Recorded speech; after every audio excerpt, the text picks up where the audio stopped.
બોટાદ એક નજર 1998 પહેલા અહીંયા ગુંડાઓનું ખુલ્લું રાજ હતું। અહીંયા ન તો સિટી બસો હતી, ન તો બીએડ પીટીસી કોલેજો। આઈટીઆઈ કરવા માટે અહીંના યુવાનોને અમદાવાદ કે ભાવનગર જવું પડતું હતું। અહીંયા પાણી, વીજળી, રસ્તાની સગવડો માત્ર નામ પૂરતી જ હતી કે ન તો અહીંયા બહેનો માટે રોજગારની કોઈ તકો હતી। આ હતું ગુજરાતના ભાવનગરનું નાનકડું શહેર બોટાદ 1998 પહેલા। કારણ કે 1998 પહેલા બોટાદમાં એક સ્વપ્ન દ્રષ્ટા નહોતા।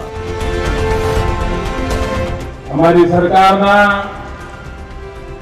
सौथी वजनदार मंत्री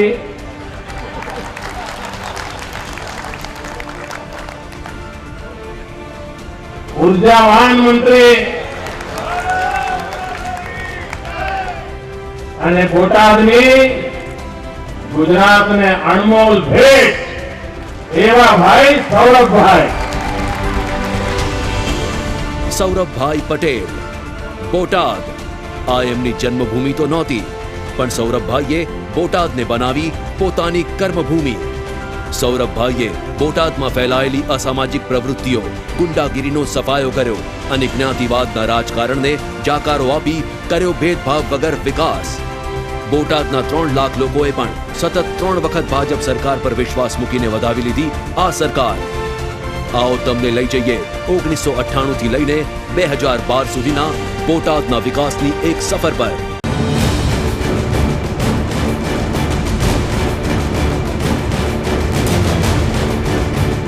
આ છે બોટાદને સૌરભભાઈની 65 ભેટોની ભરમાર, જેને કારણે બન્યું એક નવું બોટાદ। 1998 પછી ધમધમતું, ચેતનવંતું, વિકાસશીલ બોટાદ। સલામતી બોટાદની પ્રજા જાણે છે। બોટાદનો એ સમય જ્યારે શાકભાજીના બજારોમાં પણ ખુલ્લેઆમ લૂંટ થતી હતી। સૌરભભાઈએ ચૂંટાયા પછી સૌથી પહેલા બોટાદમાંથી ગુંડાગીરીનો સફાયો કર્યો। આજે બોટાદની બહેન દીકરીઓ અડધી રાત્રે પણ બેફિકર ફરી શકે છે। જ્યારે અમે પહેલા ઘરેથી નીકળતા તો અમારા કુટુંબના સભ્યને કોઈ પણ જગ્યાએ જવું હોય તો સાથે લઈને જતા। તો અત્યારે હું કહું તો અત્યારે ગમે તે સમયે રાત્રે જવું હોય કે દિવસે જવું હોય કે કોઈ પણ સમયે જવું હોય તો અમે એકલા જઈ શકીએ છીએ। તેથી અમારી જાતને અમે ખૂબ જ સલામતી અનુભવીએ છીએ। પહેલાં એવી કોઈ 8 વર્ષ પહેલાં કાંઈ આમ પહેલાં એવી કોઈ સગવડ નહોતી કે લેડીઝો આમ એકલી નીકળીએ કે અને એવું। અત્યારે લેડીઝો આમ એકલી જાય, એકલી આવે, રાતે પણ કોઈ આમ ઓલું નહીં। અત્યારે જઈએ કે એકલા ને આવી પણ હોતા ને એકલા, એટલે કોઈ અત્યારે કોઈ જાતની બીક પણ નથી। પાણી બોટાદમાં પાણીની કાયમ તંગી રહેતી। સૌરભભાઈએ અહીંયા ટેન્કર રાજને કાયમી ધોરણે બંધ કરી ઘેર ઘેર પાણી વિતરણની વ્યવસ્થા કરી। બોટાદને શુદ્ધ ક્લોરીનયુક્ત પાણી મળી રહે તે માટે ફિલ્ટરેશન પ્લાન્ટ શરૂ। ગામડાઓમાં ઘરે ઘરે પાણી આપવામાં જિલ્લામાં બોટાદ સૌથી આગળ। 80% ગામડાઓમાં સ્વજલધારા હેઠળ ઘેર ઘેર પહોંચ્યા પાણીના નળ। બોટાદ નગરપાલિકા બહારના વિસ્તારની સોસાયટીઓમાં પણ આશરે 3 કરોડના ખર્ચે પીવાના પાણીના કામો ચાલુ। બોટાદ નાવડા પીવાના પાણીની બીજી 32 કિલોમીટર લાંબી પાણીની પાઇપલાઇન નાખવામાં આવી રહી છે। હવે નાગરિકોને હાલમાં મળતા પીવાના પાણીના જથ્થામાં વધારો થશે। બોટાદ શહેરને 15 ઝોનમાં વહેંચી 25 કરોડની યોજના હેઠળ 10 નવા સંપ ટાંકી તથા જરૂરી લાઈનો નાખતા બોટાદ શહેરને દરરોજ પાણી મળવાનું સ્વપ્ન સાકાર। બોટાદ તાલુકાના ગ્રામજનોને સુવ્યવસ્થિત પાણી મળી રહે તે માટે સાલૈયા ભૂતિયા ડુંગર, તાજપર પાડાધાર તેમજ રતનપર પાસે સંપ ટાંકી બનાવી અલગ જૂથ યોજનાનું આયોજન। નાવડાથી બોટાદ એક બીજી પાઇપલાઇન મોટી આપણે નાખી રહ્યા છે, એટલે જેટલો જથ્થો પહેલા આવતો હતો એટલો જથ્થો ડબલ આવશે। એટલે બોટાદ શહેર હોય કે બોટાદના ગામડા હોય, આવતા 10-15 વર્ષના પાણીનો જથ્થો આપણે ડબલ કરીએ છીએ। શહેરની અંદર 21 કરોડના કામો ચાલે છે। કોક જગ્યાએ નવી ટાંકી, કોક જગ્યાએ નવા પાણીના પાઇપલાઇન। આપણો કલ્પના છે કે દરેકના નળમાં ઘરમાં પાણી આવે। દરેક વોર્ડમાં સિમેન્ટ કોન્ક્રીટ રોડના કામો ચાલે છે। 51 કરોડના ભૂગર્ભ ગટરના કામો ચાલે છે।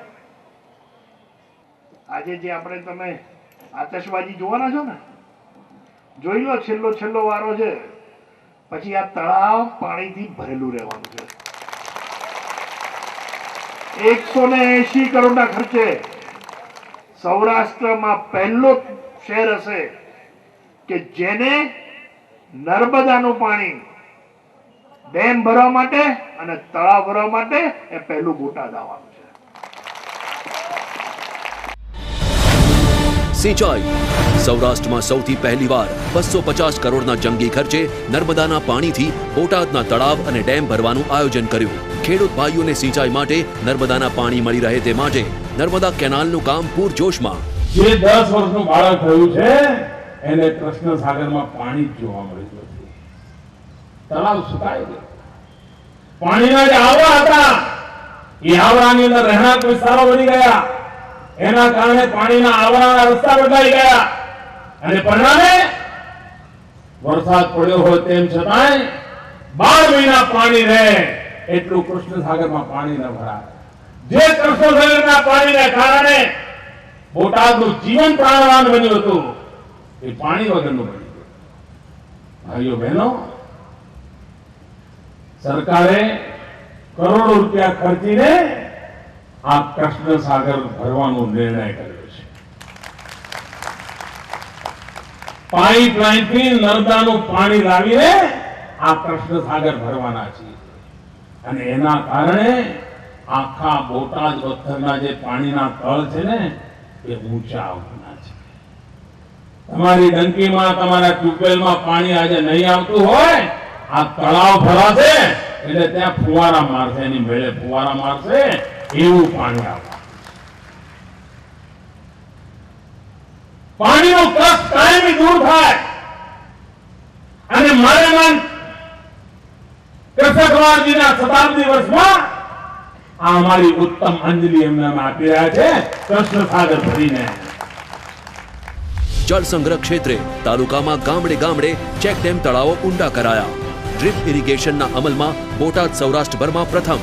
અટલ બિહારી વાજપેયીજીના સમયે કોટન યાર્ડની મળી મંજૂરી અને બોટાદમાં બન્યું આધુનિક સુવિધા સાથેનું કોટન યાર્ડ. ખેડૂતોને વીમા કવચથી સુરક્ષિત કરવા ભાજપ શાસિત યાર્ડ દ્વારા શુભારંભ. બોટાદમાં સ્થપાઈ નવી દૂધ મંડળીઓ. 24 કલાક પાણી અમારે નર્મદાનું ચાલુ રહેશે. ગામ આખામાં પાણીનો ધરાવ છે. અમારે બાજુમાં બીજું ગામડું થયું છે, નવું ગામ વચ્યું છે, ત્યાં પણ અમારે નર્મદાનું પાણી થઈ ગયું છે. ત્યાં પણ ટાંકી બનાવેલી છે. નર્મદાના નીર અમારે કાયમ માટે આવે છે 5 વર્ષથી ફૂલ. એકય દિવસ બંધ નથી રહેતું. બહુ સારું પાણી, ચોખ્ખું પાણી આવે. રસ્તા બોટાદ અને આસપાસના ગામોમાં કાં તો કાચા રસ્તા હતા અને કાં તો સાંકડા. અહીંના લોકોને તો ખબર જ હશે કે બોટાદના રસ્તાઓને લોકો ડિસ્કો રસ્તા તરીકે ઓળખતા. એ ડિસ્કો રસ્તાને સીધા કરવાનું બીડું ઝડપ્યું સૌરભભાઈએ. પહેલીવાર તાલુકાના ગામડાઓમાં એક ગામથી બીજા ગામને જોડતા રસ્તાઓ બનાવ્યા. પહેલીવાર બોટાદ શહેરને મળ્યા આરસીસી રોડ્સ. આશરે 8 કરોડના ખર્ચે 180 જેટલા રસ્તાઓ બનાવ્યા અને બીજા 8 કરોડના ખર્ચે નવા 160 રસ્તાના કામ હાલમાં ચાલુ. બોટાદમાં પાળિયાદ બોટાદનો રસ્તો બનાવવાનું મહંત અમરાબાપુનું સપનું બોટાદે પૂરું કર્યું. હવે બોટાદની ત્રણેય તરફના રસ્તા 10 મીટરના છે, જેથી જમીનોના ભાવોમાં તેજી આવતા રસ્તા પરના ગામોનો પણ થયો છે વિકાસ. બોટાદ શહેરને ફરતે રિંગ રોડ બનાવવાનું આયોજન પહેલીવાર, જેને કારણે ટ્રાફિકની સમસ્યા હળવી બનશે. નાગરિકોને પેટ્રોલ ડીઝલની બચત થશે અને શહેરને મળશે પહેલો ring road. Botad Salangpur railway ફાટક પર ટૂંક સમયમાં બનશે રેલવે અંડરબ્રિજ. પરિણામે અન્ય શહેરો સાથેનો વાહન વ્યવહાર સરળ બનશે. શેથળી અને કારિયાણી ગામે કોઝવેની જગ્યાએ મોટો બ્રિજ બનાવ્યો. બોટાદ ભાવનગર કેરિયા ઢાળ રોડનું કામ ₹12.50 કરોડના ખર્ચે શરૂ. સાળંગપુરથી બરવાળા સુધીનો રસ્તો બનશે 10 મીટર પહોળો તથા નાવડા બ્રિજનું કામ પૂર્ણ. તાલુકાના સિરવાણિયા, બાબરકોટ, ભદ્રાવડી, કારિયાણી, સમઢિયાળા એક ગામે કોઝવેની જગ્યાએ પુલ. પીપરડી ખાતે ગોમા નદી પર બનશે નવો પુલ. અહીંયા હું દર શનિવારે સાળંગપુર હનુમાનજી દર્શન કરવા માટે આવું છું અને પહેલાં અમારે જ્યારે હું બોટાદથી દર શનિવારે માટે અહીંયા આવતો હતો ત્યારે અમારે પોણી કલાકથી 1 કલાક લાગી જતી હતી, એવો રસ્તો હતો. અત્યારે એટલો મસ્ત રસ્તો બની ગયો છે કે અમે અહીંયા 15 મિનિટમાં, અહીંયા 10થી 15 મિનિટમાં અહીંયા સાળંગપુર હું પહોંચી જાઉં છું. એટલે આ રસ્તો એટલો બધો પહેલાં ખરાબ હતો, જેથી કરીને હર કોઈ માણસ કલાક તો થઈ જ જતી હતી, પાક્કી કલાક થતી હતી અને અત્યારે ખાલી 7 થી 15 મિનિટનો રસ્તો રહ્યો છે. બોટાદથી સાળંગપુર આવવા માટે વચમાં શેથળી ગામ આવે છે, ત્યાં આગળ એક મોટી ડીપ આવતી હતી, જ્યાં વધારે પડતો વરસાદ આવવાથી ખૂબ જ પાણી આવી જતું હતું અને ત્યાં અમારે લગભગ ઓછામાં ઓછી કલાક, 2 કલાક, 3 કલાક, 4 કલાક કેટલું બેસવું પડે એનું કાંઈ નક્કી જ નહોતું રહેતું અને રસ્તો આખો સીલ થઈ જતો હતો. હવે એની જગ્યાએ અત્યારે ત્યાં ફર્સ્ટ ક્લાસ મસ્તીનો પુલ બની ગયો છે, જેથી કરીને હવે કોઈપણ જાતની એ જે વચમાં ડીપ આવે છે એ કોઈપણ જાતની હવે અગવડ નથી થતી. વીજળી જ્યોતિગ્રામ યોજના થકી ગામડાઓમાં 24 કલાક વીજળી મળતા ગ્રામ્ય અર્થતંત્ર ધબકતું થયું. ધંધા રોજગાર શિક્ષણ ક્ષેત્રો ફૂલ્યા ફાલ્યા. બોટાદમાં બનાવ્યું 220 કેવીનું એક નવું સબસ્ટેશન અને 6 નવા 66 કેવી સબસ્ટેશન. હવે બોટાદને મળે છે સારી ગુણવત્તાની અને અવિરત વીજળી. બોટાદ ખાતે PGVCL સર્કલ કચેરી બનતા હવે કામોનો ઝડપી ઉકેલ. શહેરના એકમાંથી 2 સબ ડિવિઝન તથા પાળિયાદ ગામે ગ્રામ્ય સબ ડિવિઝનની કચેરી બનતા હવે અરજદારોને કામમાં ઘણી મોટી સરળતા. ખેડૂતોને ₹4,794 લાખના વિરાટ ખર્ચે 5200 જેટલા નવા વીજ કનેક્શન. ખુશી યોજના અંતર્ગત ₹546 લાખના જંગી ખર્ચે 370 જેટલા ખેડૂતોને તેમના આગવા ટ્રાન્સફોર્મર્સ. ₹193 લાખના ખર્ચે 4700 જેટલા ઝૂંપડાઓનું વીજળીકરણ. મિની મેન્ટેનન્સ ગેંગ અમલમાં મુકાતા વીજ ગ્રાહકોની તકલીફોનું તુરંત નિવારણ તેમજ વધુ સારી વીજ સેવા. જાન્યુઆરી 2012 થી તુરખા અને લાઠીદળ ખાતે પણ નવી મિની મેન્ટેનન્સ ગેંગ શરૂ. પહેલાં દીવે એને વાળું કરતા, હવે આખા ગામમાં લાઇટ આપી તે અંધવાળે વાળું કર્યું છે. ઘરે ઘરે સારું કર્યું સરકારે. પહેલાં અમે ફાનસ અને દીવાએ વાળું કરતા હતા, હવે અમારા ગામમાં લાઇટની સગવડતા થઈ ગઈ છે એટલે અમારા ગામમાં ઘણો વધારો અમારે થઈ ગયો. ગટર. બોટાદ શહેરની ગંદકી દૂર કરવા ભૂગર્ભ ગટર યોજનાના કામો ચાલુ તથા નવો સુએજ ટ્રીટમેન્ટ પ્લાન્ટ પણ કાર્યરત થશે. તાલુકાના તાજપર, સાંગાવદર, પાળિયાદ, તુરખા, હળદડ, શેંથળી, સમઢિયાળા એક ગામોમાં સંપૂર્ણ વિસ્તારોમાં અંડરગ્રાઉન્ડ ગટરના કામો હાથ ધર્યા. શહેરી વિકાસ. બોટાદ શહેરમાં CNG ગેસ પંપ શરૂ થતા શહેરમાં નવી સુવિધાઓનો શુભારંભ. બોટાદ ખાતે કપાસ ઉદ્યોગોનો દબદબો છતાં આગ ફાયર ફાઇટર એક હતું, જેની જગ્યાએ 5 નવા ફાયર ફાઇટરની સુવિધા આપવામાં આવી. બોટાદ શહેરમાં હીરા બજાર, ગઢડા રોડ, હવેલી ચોક, સાળંગપુર રોડ, તાજપર ખાતે પે એન્ડ યુઝ શૌચાલયની સુવિધા. બોટાદ શહેરમાં મોટા શહેરોની માફક દીનદયાળ ચોક, હવેલી ચોક, નાગલપર દરવાજા ખાતે ઇલેક્ટ્રિક હાઈમાસ્ટ ટાવર ઊભા કરાયા. બોટાદ શહેરમાં દીનદયાળ ચોક, નાગલપર ગેટ, હવેલી ચોક, અવેડા ગેટ પર નવા સર્કલો બનાવ્યા. શહેરને સ્વચ્છ રાખવા ડોર ટુ ડોર કચરો કલેક્શન કરવાના આયોજનની શરૂઆત. બોટાદ પાળિયાદ રોડ પર પ્રજાને કનડગતરૂપ રાજકીય દલાલોને પછડાટ આપી સૌરભભાઈના સુશાસને અને અહીંયા આ જગ્યા પર બનાવ્યું આધુનિક સુવિધા સાથેનું ST ડેપો. બોટાદ મુક્તિધામ ખાતે રાજ્ય સરકારની સહાયથી બનશે ગેસ આધારિત સ્મશાન ગૃહ, જેથી પર્યાવરણની રક્ષા પણ થાય અને લાકડાની થાય બચત. ગવર્નન્સ. પહેલા પ્રજાજનોને 100 કિલોમીટર દૂર છેક પાલિતાણા પ્રાંત કચેરીએ જવું પડતું હતું, પણ હવે બોટાદમાં જ નવી પ્રાંત કચેરી બનાવી. હવે બધી સેવાઓ એક જ સ્થળે. પ્રજાની હાલાકીનો અંત. ₹631 લાખના જંગી ખર્ચે નવું તાલુકા સેવા સદન બનાવવામાં આવી રહ્યું છે, જ્યાં તાલુકા કક્ષાની તમામ કચેરીઓ ઉપલબ્ધ બનશે. બોટાદ જનોને મળશે શહેરનો પહેલો AC ટાઉન હોલ. બોટાદ ખાતે ઢાંકણિયા રોડ પર બની રહ્યું છે નવું કોર્ટ બિલ્ડિંગ. શિક્ષણ. આજે બોટાદે શિક્ષણ ક્ષેત્રે કરેલી પ્રગતિથી વિદ્યાર્થીઓ રાજ્ય કક્ષાએ આગળ. નવી આધુનિક આંગણવાડીઓ, નવી માધ્યમિક શાળાઓ, પ્રાથમિક શાળાઓમાં કમ્પ્યુટર લેબ કાર્યરત. હવે વિદ્યાર્થીઓ નવા જમાના સાથે ડગમાંડશે. પહેલા બોટાદમાં શિક્ષણની માંડ ગણી ગાંઠી સુવિધાઓ હતી. આગળ ભણવા માટે યુવાનોને ભાવનગર અથવા અમદાવાદ જવું પડતું. હવે પહેલીવાર બોટાદમાં નવી ITI કોલેજ બનાવી. ઉચ્ચ શિક્ષણની સુવિધા બોટાદને ઘર આંગણે મળી. PTC, BEd, MAd, B.Pharm, engineering, MBA જેવી સેલ્ફ ફાઇનાન્સ કોલેજો કાર્યરત. શહેરના પછાત વિસ્તારોમાં પણ બનાવ્યા નવી પ્રાથમિક શાળાના બિલ્ડિંગો. ભગવાનપરા, તુલસીનગર, ખોડિયારનગર, ગાયત્રીનગર, શંકરપરા, ખારા વિસ્તાર, પાંચપડા, રામનગર વગેરે નવી શાળા બિલ્ડિંગ. તાલુકાના અનેક ગામોમાં પણ નવી પ્રાથમિક શાળા બિલ્ડિંગો બનાવી. કારિયાણી, ભાંભણ, તાજપર, સમઢિયાળા 1, લાખેણી, તુરખા, પાળિયાદ, તરઘરા, શેંથળી, પાટી, લાઠીદળ, જોટિંગડા વગેરે વિસ્તારમાં પ્રાથમિક શાળાના કામ શરૂ થશે. તાલુકાના દરેક ગામે જરૂરી ઘટતા શાળાના ઓરડા બનાવવાની કામગીરી હાથ ધરી. પ્રાથમિક શાળામાં નવા શિક્ષકોની ભરતી કરી. પહેલાંના સમયમાં શાળાઓ ખૂબ ઓછી હતી, તેથી શિક્ષકો પણ ઓછા હતા. હવેના સમયમાં શાળાઓ ખૂબ વધારે થઈ છે અને શિક્ષકો પણ ખૂબ વધારે થયા છે, તેથી અમને પૂરતું જ્ઞાન મળે છે. અત્યારે બોટાદમાં મોટી મોટી સ્કૂલો છે, તેમાં સારું શિક્ષણ મળે છે, યુનિફોર્મ મળે છે અને અમારી સ્કૂલમાં મોટા મોટા પ્રોગ્રામ થાય છે. અમારી શાળામાં કમ્પ્યુટર રૂમ, લાઇબ્રેરી, પ્રયોગશાળા અને ક્લાસરૂમો છે.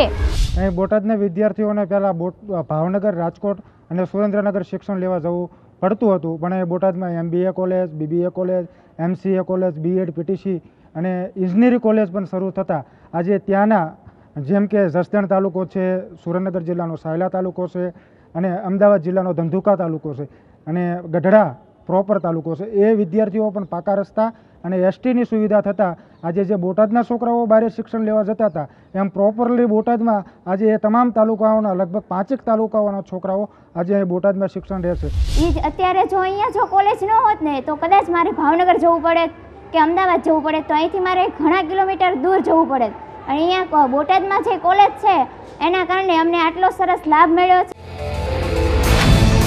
આરોગ્ય બોટાદ સોનાવાલા હોસ્પિટલનું 70 લાખના ખર્ચે રિનોવેશન કરી X-ray machine, baby warmer, cardiac, autoclave machine, સ્ટરીસોસ મશીન ઉપલબ્ધ કરાવ્યા, જેથી ગરીબ દર્દીની સહાયમાં થયો વધારો. તાલુકાના લાઠીદળ ખાતે PHC ને અપગ્રેડ કરી CHC બનતા આરોગ્ય સુવિધામાં વધારો. તાલુકાના ભદ્રાવડી અને તુરખા ખાતે થયા નવા પ્રાથમિક આરોગ્ય કેન્દ્રો. પાળિયાદ CHC ખાતે વિવિધ યોજનાઓ થકી આરોગ્યની સુવિધામાં થયો વધારો. 108 એમ્બ્યુલન્સ વાન દ્વારા એમરજન્સી અકસ્માત સહાય તાલુકાને ખૂબ જ ઉપયોગી. સ્ત્રી સશક્તિકરણ ગામડાઓમાં સખી મંડળો બનાવી બહેનોને પગભર બનાવવા મિશન મંગલમ યોજના થકી બોટાદ તાલુકામાં 1065 સખી મંડળો બન્યા. 2001 થી 2011 સુધીમાં ₹66 લાખની સહાય. રાજ્ય સરકારના બેટી બચાવ અભિયાનની વ્યાપક અસર બોટાદમાં પણ. ગરીબ કલ્યાણ મેળા દ્વારા વચેટિયાઓની બાદબાકી કરી આપી લાભાર્થીઓને સીધી સહાય. તાલુકાના ગામડાઓમાં 1009 લાખ જેવી રકમથી 3544 ગરીબ લાભાર્થીઓને મકાન સહાય આપવામાં આવી. અને સૌથી છેલ્લે બોટાદના લોકોને એ મળ્યું જે હવે કાયમ તેમની સાથે રહે છે, સતત અને અવિરત વિકાસ.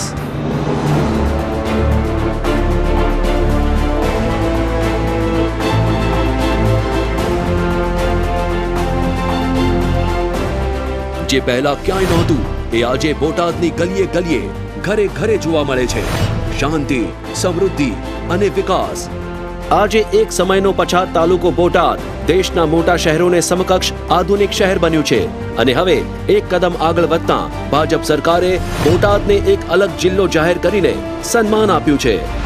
બોટાદ કરની ધરતી પર આવ્યો છું ત્યારે, ઝવેરચંદ મેઘાણીની પુણ્ય ભૂમિ પર આવ્યો છું ત્યારે આજે મારે બોટાદને નજરાણું આપ્યું.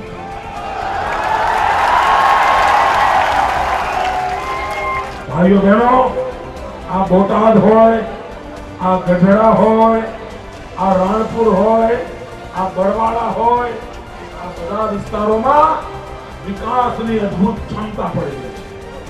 કોઈ પણ એક જિલ્લામાં વિકાસની જેટલી ક્ષમતા હોય એટલી ક્ષમતા આ તમારા બોટાદ આસપાસના પટ્ટામાં પડી.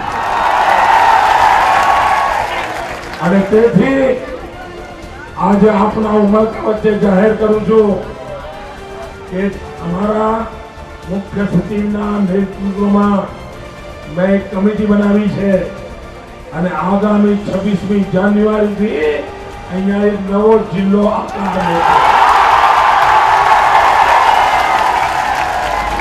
આને જ કહેવાય વિકાસ. સૌનો સાથ, સૌનો વિકાસ. આ છે એક નવું બોટાદ 1998 પછી. ધમધમતું, ચેતનવંતું, વિકાસશીલ બોટાદ.